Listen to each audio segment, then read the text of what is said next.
My name's John, and I'm recently retired from the Washington State Patrol. I did the full 25, made it to lieutenant, and got my pension, and all in all, I'd say that I have very few regrets. But just like every other former cop out there, I got one or two cases that have followed me into retirement, some for the better and some for worse. Now, in early 2019, the State Patrol's Missing and Unidentified Persons Unit commenced a cold case initiative. Now, the goal was to assign a small group of experienced detectives to the piles of unsolved missing person cases sitting in the unit's archives.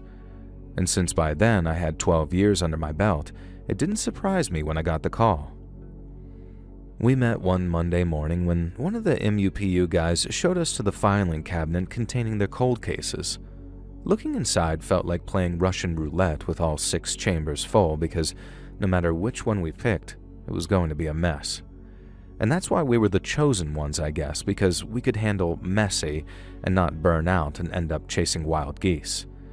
But the very first one I picked ended up being one of the dirtiest and downright darkest cases I'd ever worked. And to protect those involved, I've omitted the names of all those involved, so my apologies if my prose is clunky in certain parts. But back in 2014, a retired oil rig supervisor and former Army engineer went missing from his home in Pullman. Now, his car was found a few weeks later over the state line in Idaho at a motel near McCroskey State Park.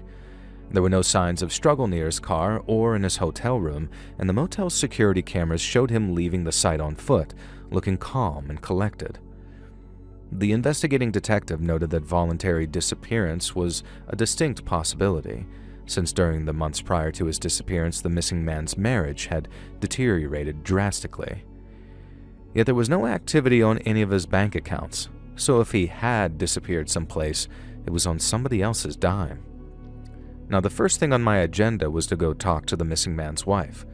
She was a warm and friendly woman, but carrying the pain of her husband's disappearance for 5 long years had clearly taken its toll on her.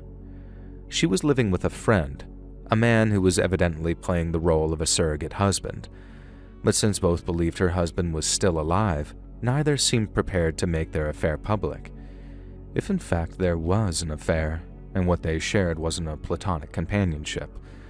The missing man's wife confirmed that for around 6 months prior to his disappearance, their relationship had been strained. He'd been distant, preoccupied, and perpetually irritable, but for the life of her, she couldn't get him to tell her why. He'd been retired from the oil industry for a couple of years by that point, so it couldn't have been work getting to him. The only clue to his poor mental state was the fact that he spent long hours in the evening talking to an old Army friend of his. Those nightly conversations continued right up until the day before he disappeared, and then when his wife woke up alone that morning, she found nothing but a note on the table which said, "I'm sorry, there's something I need to do." It was believed that McCroskey Motel, the one that his car was found at, had served as the meeting place between him and this old Army friend he spent so much time talking to. And so, according to the wife, if anyone knew where he'd be, it'd be him. The only trouble was he'd refused to talk to anyone about his dealings with her husband, not even the local sheriff's department. She gave me the Army buddy's contact details and advised me to reach out to him, albeit very gently and very politely. But then on the walk back to my car, the lady's friend caught up with me and had a thing or two of his own to share with me. Namely, his belief that the lady's missing husband was off working for the CIA. This friend seemed absolutely convinced that both our missing person and his old Army buddy had both been working for the CIA on and off since they left the Army. He said that he wasn't heading off around the country supervising oil rigs. He was going to CIA black sites to study extraterrestrial materials and technology. And when I asked what proof he had, the friend admitted that he didn't have much. But then again, he was right in that you can't just go calling the CIA and asking if such and such a person is an agent, because all you get in return is that movie cliche of, we can neither confirm nor deny. He was basing his theory around his suspicion that the old Army friend lived the life of a CIA agent in that he traveled overseas a lot, had no obvious source of income, and spent a lot of time flying down to Reagan Airport, which services the CIA headquarters at Langley. I asked him how he knew all of this and was told that he'd done all of his own research. He was also quick to add that it was research the old Army buddy hadn't taken kindly to. But in the friend's mind, that only confirmed the man's guilt. He then shared his belief that our missing person's final meeting with his old Army buddy had actually been a kind of recruitment session, and that after swearing himself to secrecy, our missing person was off working on some secret project at some secret base somewhere. The wife's friend told me a bunch of other stuff about UAPs and Tic Tacs, as he called them, and both of which I found out were these new way of jargon meaning UFO. And as you can imagine, I didn't find myself taking many notes by the time he got around to all that stuff, but he was right about my next port of call being this old Army buddy. He was also right when he told me that finding our missing person would involve wading into some very murky and very dangerous waters, just not in the ways he might have believed. Now, having received the old Army buddy's contact details, I gave him a call as soon as I was able. But the UFO guy was right about how blunt he could be, and that's putting it kindly, because no sooner had I explained that I was calling about his missing friend, he made his feelings abundantly clear. He told me to never, ever call me again, and if he saw me sneaking around his property like that damn tinfoil hat son of a bitch, those are his words, by the way, he'd have me thrown in jail, just like he did with that goddamn ET-obsessed a-hole. His words again. And it was only then that I discovered that the UFO guy hadn't just conducted his own investigation as such, but had rather directed a prolonged campaign of harassment toward the old Army buddy, one that had resulted in an arrest being made. Now, the old Army buddy might have told me to get lost, but I didn't make detective by giving up that easy. I knew a former military man like him would respond much better to seeing a badge in person rather than hearing just a name over the phone. But before then, I knew he'd need some time to cool off, because approach too quick and that angry old bastard might have done more than just file a complaint. Instead, I decided to look into the missing man's background a little more to see if that'd provide any clues. And boy, did it ever. Like I said, you can't just go asking the CIA who's an agent and who's not. But the Army, on the other hand, they'll tell you just about anything you damn well ask, so long as the person's been discharged. His wife had told me our missing person had been a radio technician, and for a time, that was certainly true. But by the date of his discharge, he was serving in a very different role. Without getting too technical with the military speak, our missing person was part of an engineer battalion, but for some reason served in an intelligence capacity following a period of specialized training.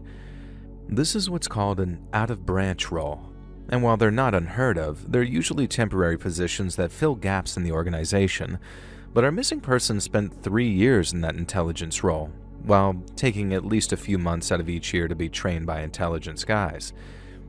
Now, this was all interesting enough, but what really got my attention was how the Army couldn't seem to tell me why our missing person was discharged.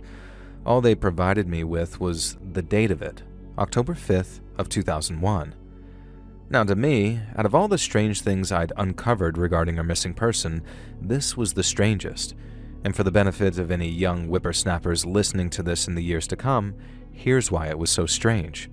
So, less than a month before that discharge date, America experienced some attacks that happened in September of that year, the largest single loss of life on American soil committed by a foreign actor. Almost 3,000 people lost their lives, the New York skyline was irreparably altered, and folks from sea to shining sea wanted to get themselves some goddamn payback. Over 30,000 extra troops signed up over the next 6 months alone, and retention rates shot way up too, with more than ever choosing to re-enlist rather than miss out on going after Bin Laden and his boys. But then, if that was the case, how come our missing person not only turned down some pretty lucrative signing bonuses, but had his discharge fast-tracked? If he'd stayed enlisted for just 18 more months, he'd be entitled to his Army pension. And if I didn't know any better, I'd say it constituted a pretty shocking display of cowardice. But our missing person was certainly no coward. He'd served honorably in several war zones prior to the sudden discharge, and had even earned himself a Bronze Star for what he and his men did in Panama. Which had me wondering, did he really leave the engineers right after September of 2001 and opt to give up all that pension money? Or, much like undercover cops do, was he transferred someplace secret to be what you might call a deniable asset? The way to safely rule that out was to draw up a list of likely employers in the oil industry and then tick them off one by one until I found the one our missing person worked for. But when this went on for 3 whole days without result, I must have tried at least 100. And then, things finally made sense. Our missing person hadn't been working at an oil firm at all, and he'd lied to his wife and friends about where he was going. So what in the hell was he doing instead? I placed a few calls to his wife to arrange another talk. When she didn't answer any of them, I figured that she was just busy and told myself to be patient. But then the very next day, I got a call from an unknown cell phone number. Now I figured she'd switched numbers and I'd been calling the old one, so I picked up and said something like, "Hi there, thanks for calling me back." But it wasn't our missing person's wife. It was his old army buddy, the one who told me never to call him again. And as it turned out, there had been a major miscommunication that had resulted in years of misunderstanding. You see, the old army friend didn't understand the severity of the situation. He figured there had been a divorce, maybe some infidelity, and then after running off someplace, his old friend just didn't want to talk anymore. Now, he didn't know his safety was in question, and if he had, he wouldn't have brushed off the first cop he spoke to 5 years previous. He knew his friend was troubled, he just didn't know how troubled. And then when he finally found out his old friend was actually missing, the first thing he did was give me a call. Now, I can't say too much about this old army buddy because he ended up telling me things that'd get him in a whole heap of trouble if his old bosses found out. But in the interests of uncovering the truth, he was more than willing to speak freely, just not over the phone. We met in person, somewhere private, and he told me that while the UFO guy had been crazier than a bag of hammers, he was right about one thing, and one thing alone. And that's how the old army buddy and our missing person had actually once served in the Central Intelligence Agency. I'd already established that our missing person had served in an intelligence capacity during his final few years in the Army, albeit in a very unusual one. And according to his buddy, this made him a prime candidate for an agency recruitment in the aftermath of September 2001. Just like I'd suspected, our missing person hadn't quit the Army at a time it needed him most. He just moved to a place where records aren't made public. And while I assumed he was given a job similar to the one he'd been doing in the engineers, I was very wrong. He hadn't been some kind of intelligence analyst. His job was very euphemistically titled interrogator. Unfortunately for the whippersnappers, it's time for another quick history lesson. Now, that time in September 2001 was a very dark time for America, obviously. Not just because of all the lives lost or how we realized our enemies could use our own liberties and successes against us, but also because of what we resorted to. Folks were so dead set on revenge and so scared that our enemies had something else up their sleeves that we ripped up the rulebook in a way that had the founding fathers rolling in their graves. The Patriot Act was passed, meaning the government had the right to spy on its own citizens in a way that it never, ever had before. But that's not what our missing person was involved with. He was involved in developing and executing so-called advanced interrogation techniques, a very fancy newfangled term that conveniently replaced a very old one: torture. Our missing person, along with his old buddy, was inducted into a large team of CIA interrogators whose job was to fly over to Afghanistan and later to Iraq to extract information from people. Afghanistan had been slim pickings, and most of al-Qaeda guys either escaped into Pakistan or were picked up by U.S. Special Forces and flown to Guantanamo Bay to be interrogated there. But Iraq, and in particular this one city called Fallujah, it was a whole other story. After the invasion, coalition forces were busy dealing with the situation in Baghdad, and for good reason, with it being the center of power. But just 30 miles away, there's this city called Fallujah, and since the coalition was stretched so thin, they had to hire civilian contractors to police the place. International insurgents began using the city as a staging ground. Fallujah was flooded with weapons and equipment, and then in March 2004, 4 of those civilian contractors were ambushed, mutilated, and then hung from a bridge by insurgents as a way of saying, "Come get us." The solution was obvious: send in the Marines. But when they got there, they didn't find a handful of insurgents taking advantage of a city in chaos. They found a fortress. The insurgents fought hard, they fought smart, and they were dug in deep. And this wasn't some grassroots, fist-in-the-air resistance movement either, because while former Iraqi army officers were most definitely running the show, the rank and file consisted of terrorists from all over the world. There were guys from Egypt, Syria, Chechnya, even European countries like France and Germany, and the Marines knew that because they pulled their passports off their bodies after the fighting was done. These guys had to land in Syria and go through passport control just like everyone else, and only some of them had straight up written "Jihad in Iraq" as their reason for entering Syria. Once these guys realized the Marines were going to take the city, a lot of them simply dropped their weapons and tried to blend in with the civilians, rather than go all out in a blaze of glory. And then with the Marines surrounding the place to make sure they couldn't escape, military intelligence went snatching people up left and right before carting them off to the interrogators to see what they knew. And that's where our missing person enters the picture. He and his old buddy were with the Fallujah interrogation unit all throughout 2005, and according to the buddy, it was the single biggest regret of both of their careers. Since all the attention was on Baghdad, the Fallujah unit ran almost completely unsupervised, and things turned real messy real fast. Now firstly, everyone was still very much in payback mode, so knowing that there were so many bad guys in town made them nothing short of bloodthirsty. I was told interrogations are supposed to be cold, withdrawn affairs, where an almost scientific approach is taken to physical and mental suffering. But the old buddies said the Fallujah team were openly talking about how good it felt to be dishing out some punishment. It wasn't even about getting answers anymore. Everyone knew some dumbass Libyan jihadist didn't know jack about September. He was just there because he heard he could shoot at Americans and maybe even secure his spot in paradise in the process. But the team didn't give a good goddamn. If he was there to kill Americans, then he was going to suffer. It got to the point where anyone who wasn't Iraqi-born was getting dragged off the street and interrogated, and not all of them made it through. The team had all kinds of people dragged in there, and some of them were tortured to death. The old army buddies said walking through their headquarters, which was heavily guarded and set up a few miles away in the desert, was like a living nightmare. All you could hear day and night were the screams.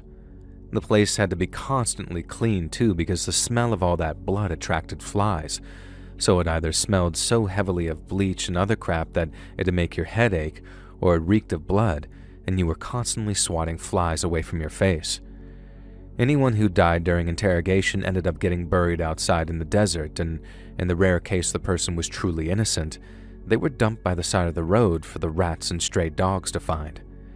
Everyone knew how terrible it was too. They hated the screams, they hated the stink of blood, they hated the flies. But I was told there was also this sense of, we all got a job to do, and it ain't a nice one, but it's an important one, so suck it up, Buttercup, because we could be the Marines getting our nuts blown off on the front lines. It was the perfect storm of evil, I guess, and I was told that it wasn't until a long time after that they had this shared, what the hell did we do back there kind of moment. And then over time, as all the WMD stuff turned out to be all bullcrap and everyone found out how rich certain folks got on the back of all that death, they realized that all that pain and suffering they'd inflicted had been for nothing. The old buddies said that this went on for years, with our missing man going from true believer to openly questioning what the hell the US military was even doing in Iraq. Being on the CIA payroll kept him quiet, I guess, but after he retired, I was told our missing person got way, way worse. He took to drinking, and according to his friend, he drank a lot too.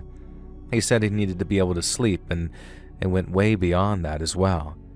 He realized just how many innocent people they'd hurt and killed, and how that was becoming harder and harder to live with.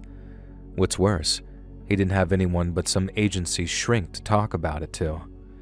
His old buddy couldn't be there, not all the time, as he hadn't retired yet, and our missing person couldn't exactly go talking about classified stuff to a civilian doctor either.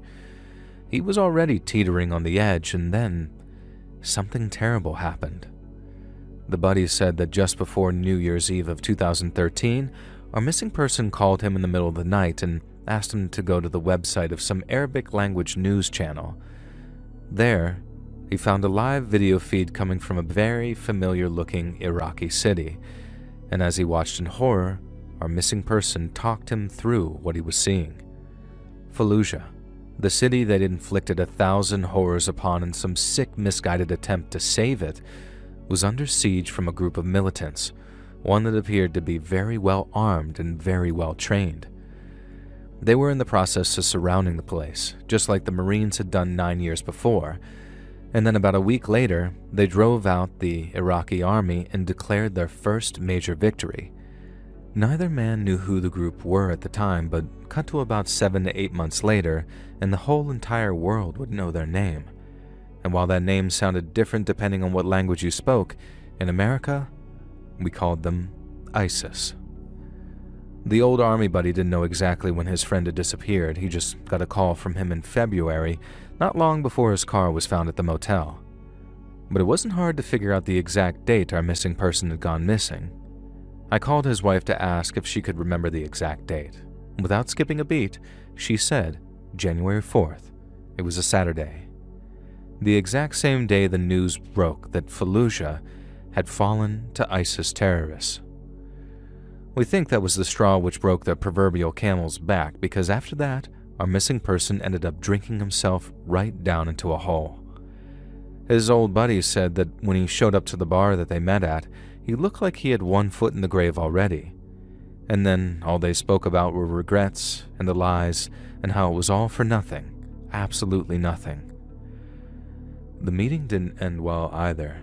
The old buddy suggested that he get help, but his missing friend said nothing could help him anymore. Not booze, not even the church.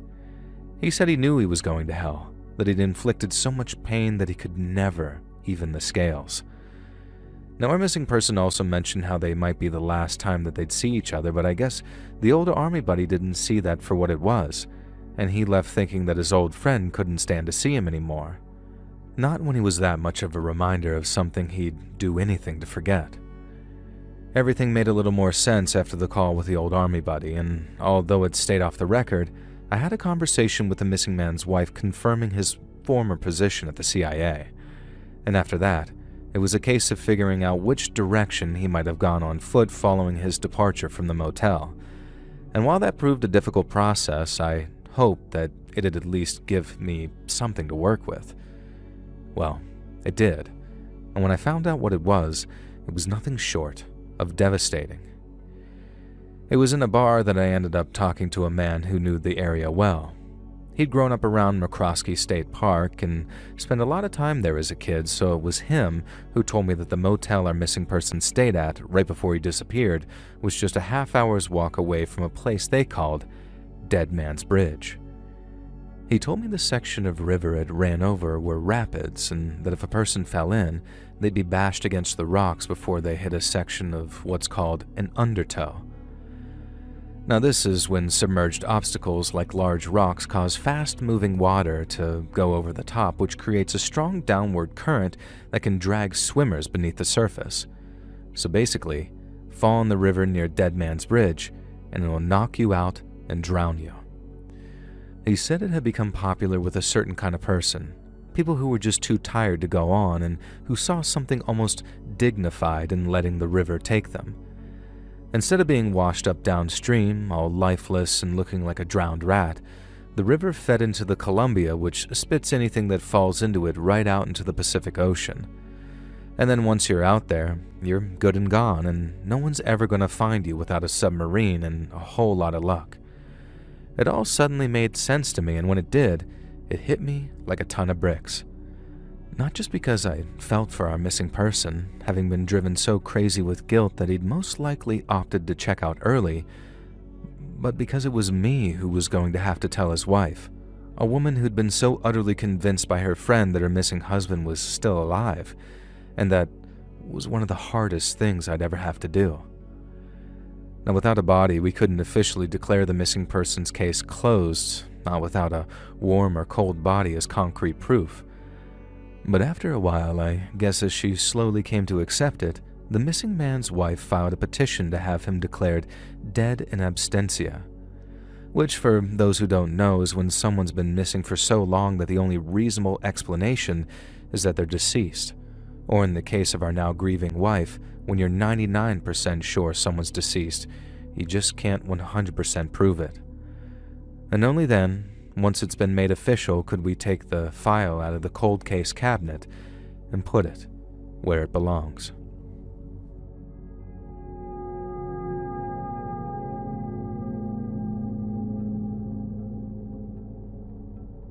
Back in March of 1998, I was a 32-year-old prosecutor here in my native Belgium.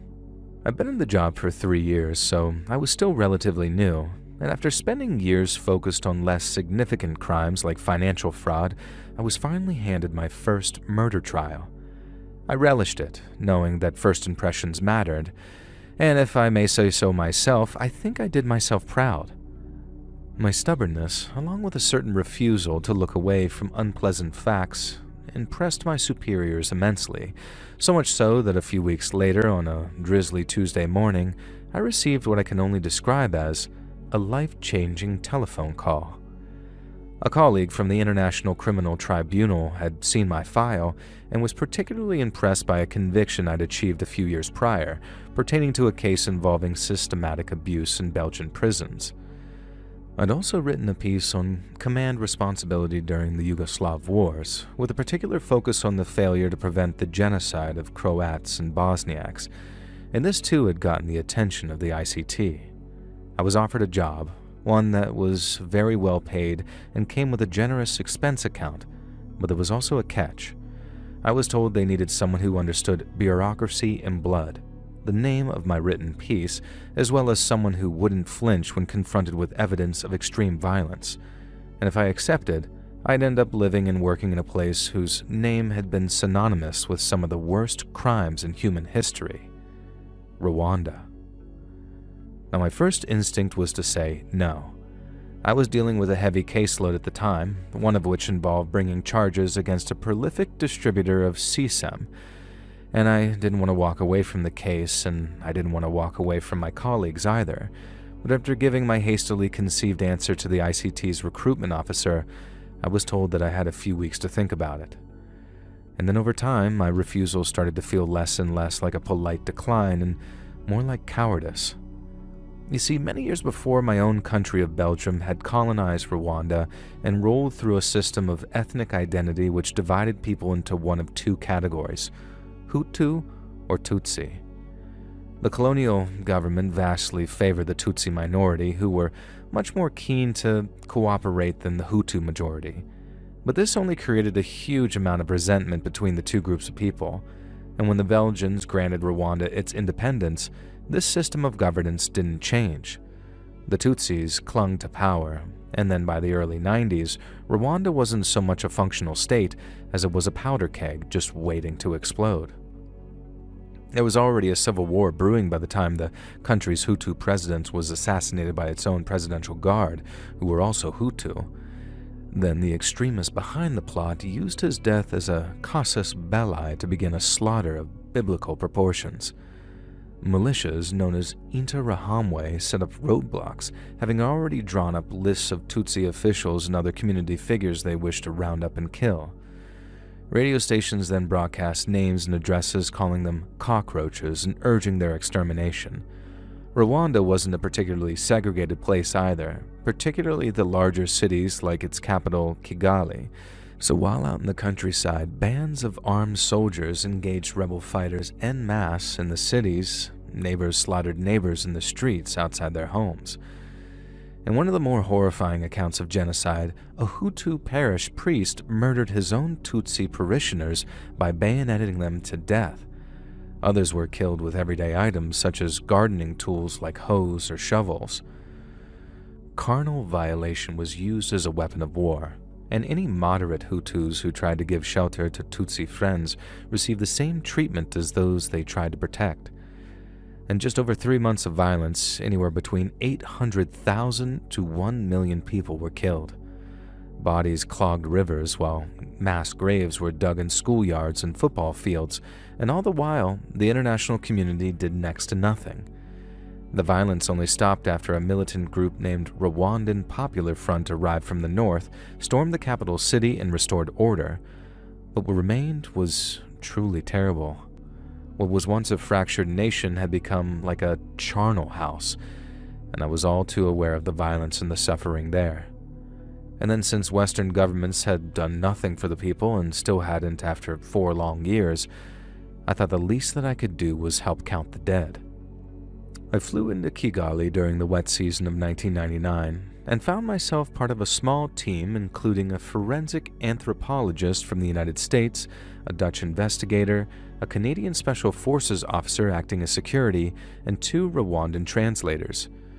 We were briefed by a senior member of the ICT at a UN encampment. Intelligence reports suggested that there was a rural property in a region south of the capital named Bugesera, in which a Tutsi family had been murdered by a Hutu mob. The files spoke of a series of murders, and I expected perhaps 7 or 8 bodies, but nothing could have prepared me for what we found. Absolutely nothing. It rained so much that by the time we arrived at the property, the road had turned into a red paste that clung to the wheels and to our boots. It looked like many of the other homesteads we passed on the way. Mud brick walls, a tin roof with banana groves sloping down to a small stream below. It was very pretty in its own way, but as soon as we got within about 30 to 40 meters, we started to smell the decay of death inside. Inside the main house, the floors were gray concrete, and it had been stained black in many places where blood had pooled and dried over time. The largest room on the ground floor, the kitchen and dining space, had been converted into a slaughter chamber. Hooks still hung from the ceiling beams, their sharp points still displaying flecks of gore, and a long table had been placed against one of the walls in which deep channels had been carved into the wood to drain fluids. Empty shell casings littered the room, with our security detail pointing out that while most of them were from Russian AKs, a few were from Belgian FALs. Weapons made by my country, weapons that we'd left there which were now being used to commit the most horrendous acts of pointless violence, and it made me sick to my stomach. Outside, we found a makeshift crematorium consisting of an oil drum furnace rigged with iron grates. And when I looked inside, I noticed how its interior crusted with charred bone fragments and teeth, and while nearby, a shallow pit had been dug and filled in. We didn't have to scrape away much of the dirt to start finding remains either, and some were small enough to belong to children no older than 8 or 9. And to find such a sizable amount of human remains was one thing, and to know some were children was a horror I can barely describe. But it was the personal effects that broke something in me. In one of the home's back rooms, stacked in a haphazard piles all over the floor, were the clothes of those who had been murdered. There must have been thousands of clothes piled on top of each other, men's shirts, women's shawls, and hundreds of shoes, all missing their pairs. I remember seeing a single red high heel that must have belonged to someone who dressed well for what she thought was a meeting or an arrest. I also remember seeing what I'm quite certain was a part of a school uniform, along with a tiny pair of plastic sandals depicting cartoon characters. What pushed me over the edge was picking up a child's sweater, a pale blue one with a knitted duck on the front. It was stiff with dry blood. I kneeled and set it down carefully, as though disturbing it would wake the dead, and then by the time that I was at my full height again, I was crying. By the end of that day, I wanted to leave that place, leave Rwanda, and never return. But we ended up going to and from that house for 3 whole weeks before I was able to fly home again. Our forensic anthropologist cataloged bones under a tarp in the courtyard, and by the end of those 3 weeks, she estimated that at least 280 individuals had been murdered there, and that's not including those whose remains may have already been incinerated. Our Dutch investigator, a nice man named Peter, interviewed survivors from nearby villages. They said the trucks came at night and how they couldn't sleep because of the screams. One old woman described seeing a Hutu community leader directing operations. Another mentioned soldiers from the former Rwandan armed forces. Peter wrote down many names, but there were no documents, no paper trail, and since the killer had been careful to ensure no cameras were around, so while there were plenty of pictures of the bodies, we couldn't find a single piece of footage depicting killings of any kind. And we seized what little we could. Things like a handful of identity cards were pulled from the pockets of that discarded clothing, or a rusted pistol registered to a man still living openly in Kigali. Now, that was the only significant piece of evidence we found in terms of connecting a murderer to their victims, and only then, it may have accounted for only a handful of deaths in a genocide committed mostly by everyday household items. I remember spending long evenings writing reports by lamplight, drinking warm beer by the dozen to keep the rage from clouding my judgment. And not just rage at the killers either, but rage at my own country of Belgium. It was Belgium who issued the ethnic identity cards in the first place, cards which might as well have been death warrants if they had Tutsi written on them. And just like when we found those bullets, I've never been more ashamed of my country. On the whole, the investigation was an uphill struggle for the first week, and it didn't get any easier as the weeks went by. You might have had an expense account, but there was a strict limit on what we could spend on any given day. Then, because ours was only a small part of a much wider investigation, we received only minimal support for the tribunal's HQ in neighboring Tanzania.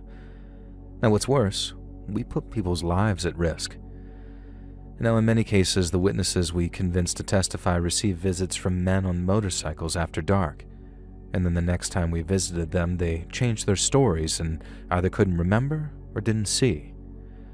We had a lot of anecdotal evidence, but barely anything tangible, so it soon became a case of knowing who had been part of that bloodthirsty mob, but not being able to pin anything on them. For example, one afternoon, our van drove past a man repairing a fence at a homestead only 3 or 4 kilometers away from the kill house. One of the translators saw him as he drove past and started pointing and talking to the other in a way that we couldn't understand. We quickly switched to English and explained how the man we'd passed had been spotted unloading bodies from a truck back during the genocide. But what disturbed me the most was how the man politely waved as we passed. It was like he didn't have a care in the world. Like all the violence had been swept under the carpet by people who could just switch off that part of themselves and go back to normal. We exhumed what we could from the pit in the backyard, then photographed, measured, and sealed everything away in evidence bags. We spent one last day in Kigali debriefing with members of the tribunal and the UN, but the conclusions were stark. We had boxes of bones and clothing samples, and my report was thick with notes. But when all was said and done, convicting just one of the homestead executioners would mark the achievement of a lifetime, but all of them, that was as close to impossible as it was possible to be. The case was provisionally docketed but never brought to trial. The landscape of the investigation was an ever-shifting one which constantly had new priorities, new mass graves, and new political realities to deal with. We later heard that the only identifiable subject had died of malaria in a refugee camp, disguised as a victim of the genocide and not a perpetrator. But the others are still free to walk among the same communities they once terrorized. They are businessmen, minor officials, and respected elders. They attend church on Sundays with people they'd shed blood with. Their children go to school with the children of some of their victims. Sometimes, late at night in my apartment in Brussels, I open the sealed plastic container I kept against all protocol. Inside is one small red sandal, sized for a child of perhaps 6 years old. I don't know why I kept it. Evidence of failure, maybe, or perhaps a reminder that justice is not a natural force, but a fragile human invention that is easily starved of resources and will. And that's why all those shoes we found will stay empty and those of the killers wander far and free. The world, as I've found, moves on far, far too easily. I don't work for the UN anymore, but it sometimes comes up in conversation with the youngest lawyers I work with. They sometimes ask how I coped, and I tell them the truth. I didn't cope with anything. Everything I saw, everything I heard, I still carry it with me. I remember the smell of that house and the small blue sweater with the knitted duck and the rows of silent shoes. I'm told the compound near Nyamata still stands, but locals avoid it after dark. The country itself has forgotten, but the people still remember. And so do I.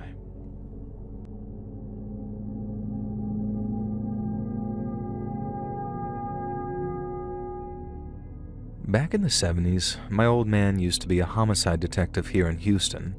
He worked some brutal cases over the years, and he's told me many a story that's replayed in my head when the lights are off and I'm just curled in bed in silence. But out of all of them, this is the one that stayed with me for the longest, and it's all to do with what he always called the Orchard Apartment murders. So back in the late 70s, Houston was booming with oil money, and all that oil money had people pouring into the city trying to get a piece of it. But whenever there's a big influx of people from elsewhere, some of which are going to be very down on their luck, you get yourself a little spike in crime to go along with it. Dad said the number of homicides spiked, not by much, but it was noticeable, and then one night, it started. I double-checked just to make sure, but the night on the first murder was July 27th of 1979, and no prizes for guessing this happened at the Orchard Apartments in southwest Houston. Most of the units are pretty small, so they tend to house a lot of single workaday folks, and the same was true even back then for a lady named Alice Rankin. Now Google's telling me she was a 33-year-old secretary and single mom, and then one morning, since her car was in the shop, a coworker of hers stops by to give her a ride to the office. Now he's buzzing her apartment, but she's not answering, right? So he gets inside somehow and then walks all the way up to her place, only to find the door slightly ajar. The guy then steps inside to take a look around and see if Alice is okay. And then when he walks into the bedroom, it must have been like walking onto the set of a horror movie. There's Alice, lying on her bed with no clothes on. Her feet are tied, and there's a pillow covering her from the neck up. But when the coworker pulls the pillow away, there's no Alice to check on at all. Just a stump where her head used to be. Someone had her killed, violated her, then took her head with them as a trophy. Now my dad said that there was a blood trail that went all the way from Alice's apartment to the building's rear entrance, meaning whoever cut her head off just straight up walked out of the building with it, probably holding it by the hair. Alice's head was never found, and neither was her killer. But Dad said that right as they were still working out to figure out the first murder, the second hit less than 2 weeks later. Alice Rankin's apartment wasn't a crime scene anymore, and the cops had no reason to closely guard the building, because why would they? Dad said everyone figured that it was a crime of passion, maybe a former lover that had taken their breakup a little too hard and thought, if I can't have her, no one can. No one figured the killer would return to the exact same building to do the exact same thing.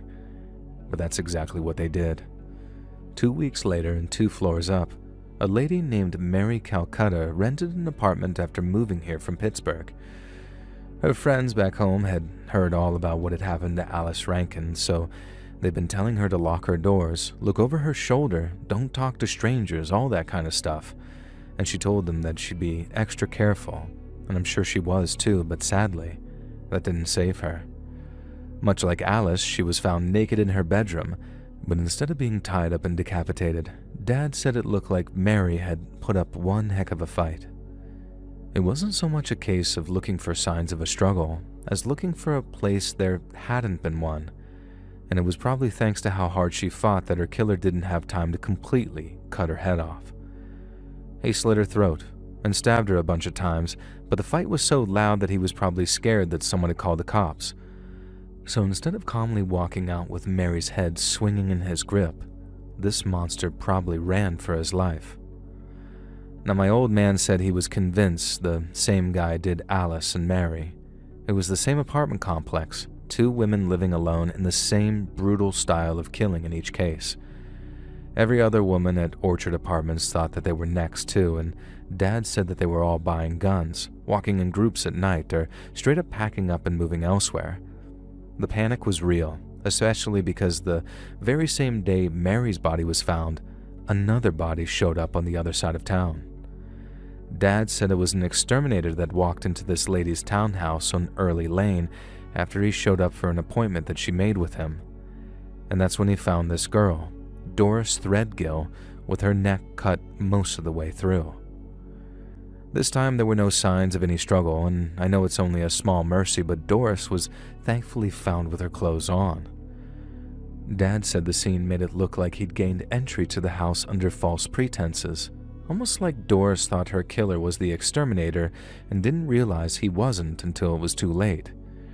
It was just different enough for some to suggest it was the work of a different psycho altogether, but Dad was never convinced. He said the work on her neck was just too similar, that the MO matched in all the right places for him, and they got chills thinking Houston now had its very own spree killer, maybe even a serial killer, to use what, at the time, was a fancy new term. Dad said things seemed like they couldn't get any worse, and it wasn't just his own caseload, everyone else's was piling up too.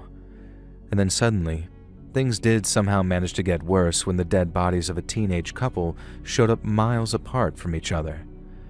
The girl's body was found in a park someplace. Now, Google is saying it was at Watonga, but I'd swear that my dad said it was Freed. But the boy's body was found in a used car lot, but only his body, not his head. That was missing. Dad said that there was nothing in the way of strong forensic evidence to link it to the apartment murders, so officially speaking, they were seen as unconnected. But again, my dad has no doubt. He thinks the same killer spotted the girl alone and maybe even attacked her out in the open that night. But when he was interrupted by her boyfriend, it was him who suddenly became the target for getting his head cut off. Dad and his squad ran down every lead, fingerprints, witnesses, knives, everything. But since there was no DNA technology back then, they had to do everything the hard way and without computers. Dad said that he heard they submitted evidence later for testing, but no hits came back. And since at the time not even a single likely suspect was named, there was no arrests either. No arrests, no trial, no justice, nothing.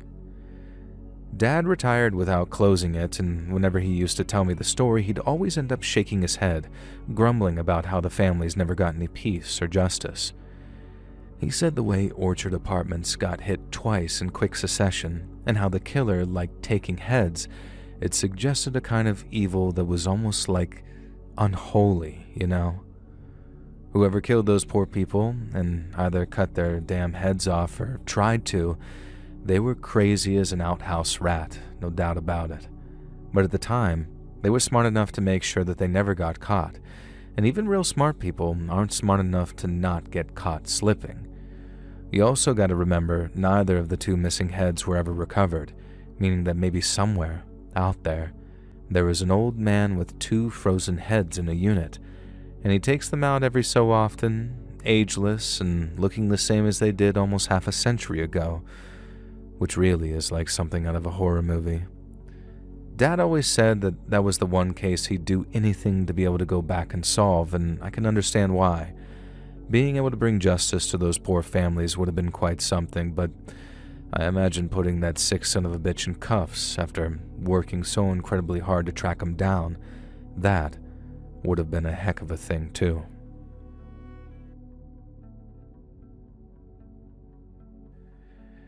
Hey friends, thanks for listening. Click that notification bell to be alerted of all future narrations. I release new videos every Monday and Thursday night at 9 p.m. Eastern Time, and there are super fun live streams every Sunday and Wednesday night.